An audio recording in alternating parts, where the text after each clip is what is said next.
The continued underspending of the national capital budget is delaying critical infrastructural projects, slowing economic growth, and limiting opportunities for construction professionals. Joining us to discuss this is President of the Incorporated Master Builders Association of Jamaica, Richard Mullings. Morning. Hi, morning. Morning, sir Rich. How you do? I'm good. Life is funny because normally you would wish people don't overspend. Right? You know? So you would think when you hear that the government not spending as much, you can say, oh It's yeah, like, yeah, they great, might we go have and go some with it. money.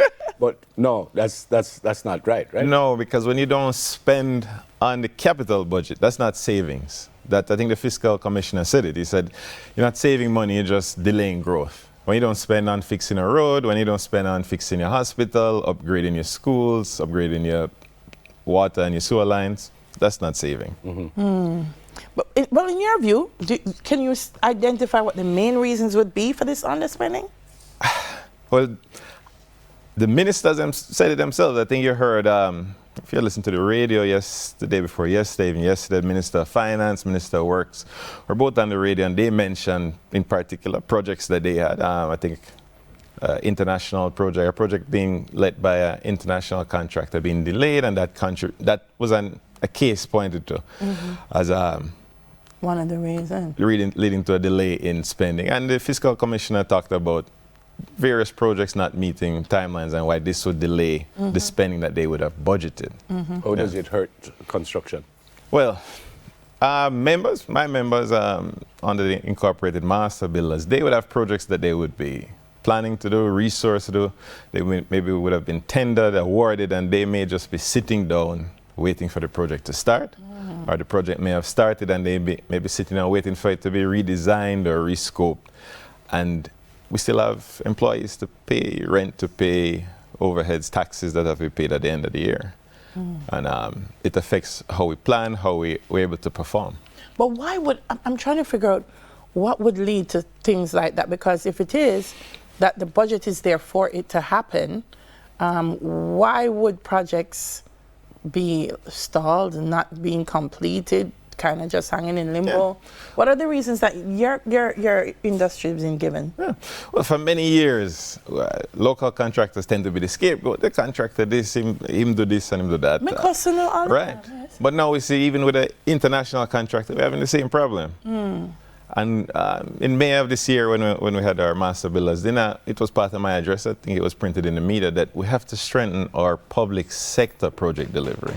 So our technocrats, our engineers, our project managers who work within the ministries and the agencies, they have to be held to account for their delivery schedules. There's a mechanism now they're implementing to evaluate us, the contractors, but there's no mechanism to evaluate coherently how are the public sector agencies delivering. Are they on time?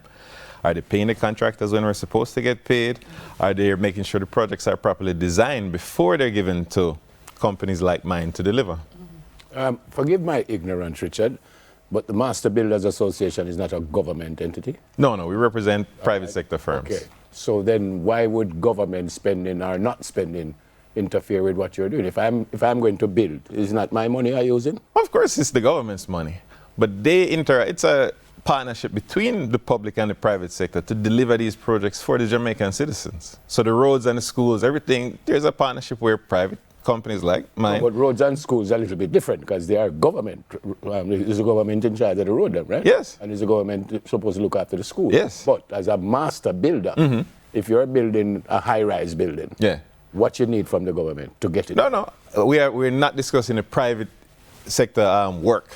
I'm talking about delivering the public work, the works that the government wants delivered for the Jamaican citizens. But then again, why would it interfere with you if you're not part of the government? Well, if the government wants the private sector to have the resources, to put aside resources, tractors, engineers and so on, to deliver these projects for the people, if they still want us to do that, then we have to have a partnership where we understand and plan for what we're going to be doing down the line. So if we budget this year to say we're going to do X amount of schools and roads and water lines, and my members and contractors at large put together, we buy our tractors, we buy our excavators, we hire our engineers and have our staff waiting to go. Buy material.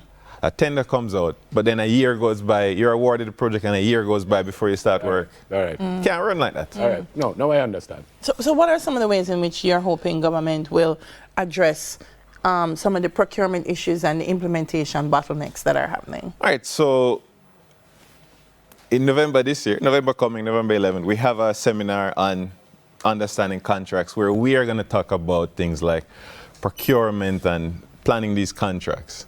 But generally, and what we have lobbied strongly for is one, a margin of there's in the laws, on the laws of Jamaica now, there is a margin of preference where local contractors are given preferential treatment in tenders to allow us to compete on a level playing field with foreign contractors. And we think this will help us to better contribute to the economy when we pay our taxes locally, when we hire locally.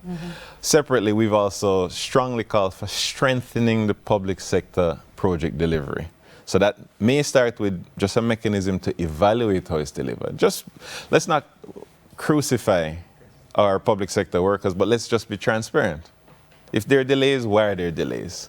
If the projects are coming out and they're not ready, why is that so? Let's look at it fairly and openly, and let's have a plan to improve the delivery. It may mean investing in our public sector technocrats, the engineers, training them, bringing them to Master Builder Seminar, the Engineer Seminar, so that we can improve the delivery.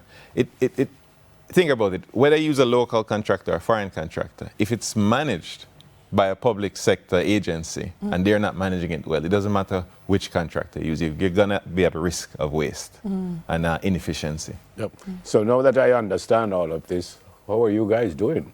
You guys should be struggling a bit then. My members are not happy. We're very uncomfortable with the failure to implement that margin of preference to allow us to compete on a level playing field when contractors coming from other jurisdictions have strong state support that we don't have.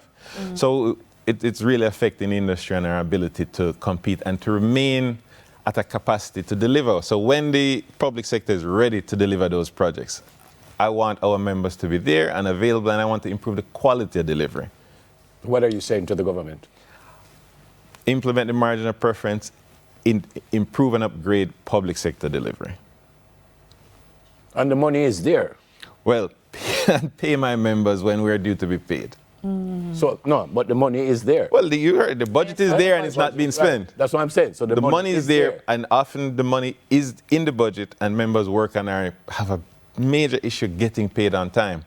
It's something I've called for. The Integrity Commission, the government agents, the Ministry of Finance needs to look and to explain why projects will be complete and my members will be sitting down struggling to get that money out of the ministry. And at the same time, there's an underspend in the budget. Is this the first something like this happening? No. From where you were sitting? No, this is not the first. This is a recurring issue. And how did you get out of it the last time? No, we have not. This is something that I think if you go back in the books, we've been underspending capital budget for some time. Okay, because this is the first it's been highlighted the way it is now. Yeah. Well, when you're going to speak with them?